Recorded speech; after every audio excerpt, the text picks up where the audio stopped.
Atlántida. Aunque es celebrado como un reino de absoluta perfección, ninguna de las personificaciones o hábitat místicos de Saturno se ajusta para nada a esto en nuestro mundo familiar. Sin embargo, una vez que uno busca la naturaleza concreta de estas imágenes, queda claro que cada una se refiere a la misma forma celestial. El tema es una configuración saturnina de sorprendente sencillez, cuya aparición, transformación y eventual desaparición se convirtió en el centro de todos los ritos antiguos. La historia narrada por Platón en la isla de la Atlántida, que gobernó África hasta la frontera de Egipto y Europa, hasta Toscana en la península de los Apeninos, y que en una noche fatal fue destrozada por terremotos y se hundió. Esas cosas las vamos a estudiar un poco mejor, un poquito más adelante. Hoy vamos a verlo desde el punto de vista de las adoraciones. ¿Sí? Este tema, esta historia, nunca dejó de ocupar la imaginación de los literatos. Estrabón y Plinio pensaron que la historia de la Atlántida era una ilusión del anciano Platón, pero hasta el día de hoy la tradición, revivida por Platón mismo, no ha muerto. Los poetas y novelistas han explotado la historia libremente. Los científicos lo han hecho con precaución. Aunque Platón dijo claramente que la Atlántida estaba situada detrás de las columnas de Hércules, o sea, de Gibraltar, en el Océano Atlántico, como también lo indica el nombre de la isla, los viajeros y otros adivinos han colocado la Atlántida en todas partes del mundo, incluso en tierra seca, como por ejemplo en Túnez, Palestina, Sudamérica. También se han considerado Ceilán, Terranova y otros lugares. Esto se debió al hecho de que existen tradiciones de inundaciones e inmersión de islas en todas partes del mundo. Platón dejó constancia de lo que Solón había oído en Egipto del sabio sacerdote. El océano, el Atlántico, era navegable en ese momento porque frente a la boca que ustedes los griegos llaman, como dicen, los pilares de Hércules, había una isla que era más grande que Libia y Asia Menor. Nos referimos a la provincia de Asia Menor, que es la actual Turquía, ¿sí? Más o menos esa península. Era más grande que Libia y Asia juntos y era posible para los viajeros de esa época cruzar de ella a las otras islas y de las islas a todo el continente frente a ellas que abarca ese verdadero océano. Allá es un océano real y la tierra que la rodea puede ser llamada con toda razón en el sentido más completo y verdadero un continente. Ahora en esta isla de Atlántida existía una confederación de reyes, un poder grande y maravilloso que dominaba toda la isla y sobre muchas otras islas también y partes del continente, y además de las islas aquí dentro del estrecho gobernaron sobre Libia hasta Egipto y sobre Europa hasta Toscana. Esto está en el Timeo de Platón.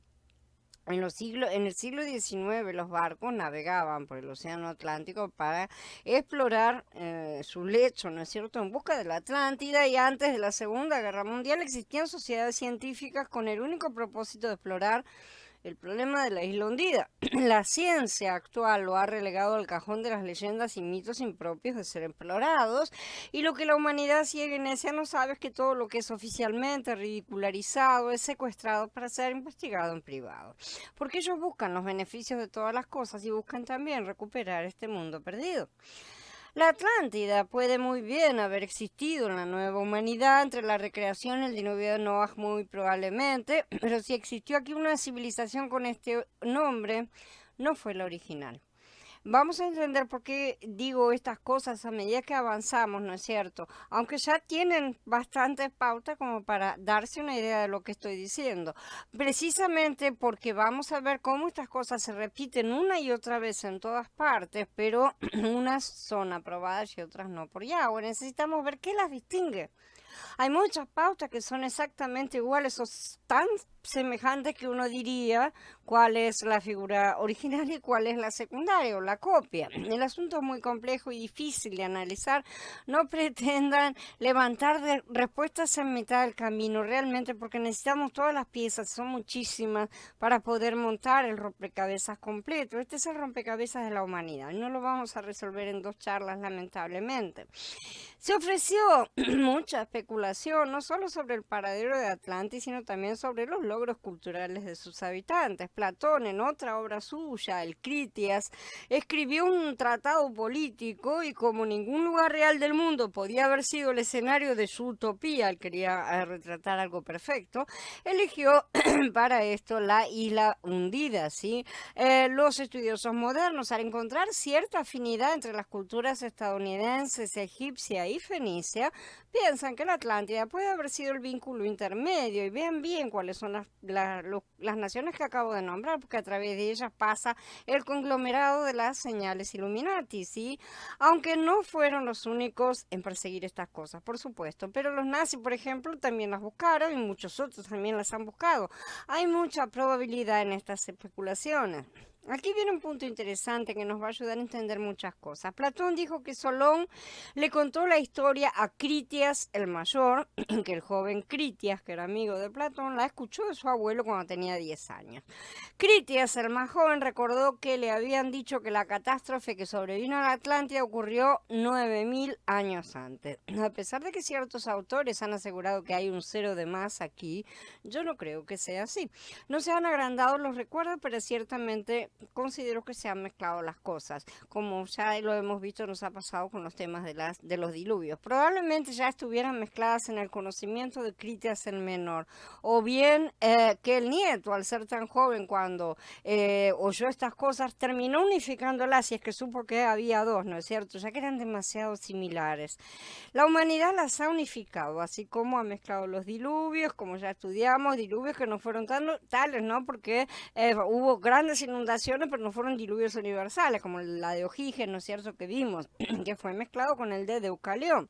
Deucalión es una figura semejante a Noah, como ya estudiamos. De lo que hablamos es de que antes de que la Tierra quedara desordenada y vacía, hubo una gran civilización, una era de oro real y verdadera, en la que el Adán, Elohim original, creado a imagen y semejanza de Elohim, gobernaba en representación de su creador. Y esto fue antes de todas las caídas. ¿Fue el hombre realmente hecho un poco menor que los malajim? Dice Elohim en el original, aunque nos lo traduce normalmente menor que los ángeles, pero la palabra utilizada es Elohim. Realmente fue hecho un poco menor en la primera creación, no parece haber sido así. Ya hemos estudiado acerca de una doble creación, ¿no es cierto? Estamos viendo estas cosas del hombre que aparecen en las escrituras, en Bereshit 1 y 5 y en el capítulo 2. En la primera creación del hombre, el hombre, es hecho a imagen y semejanza de Elohim, sí, pero en la segunda, él es formado del polvo de la tierra y dividido en hombre y mujer.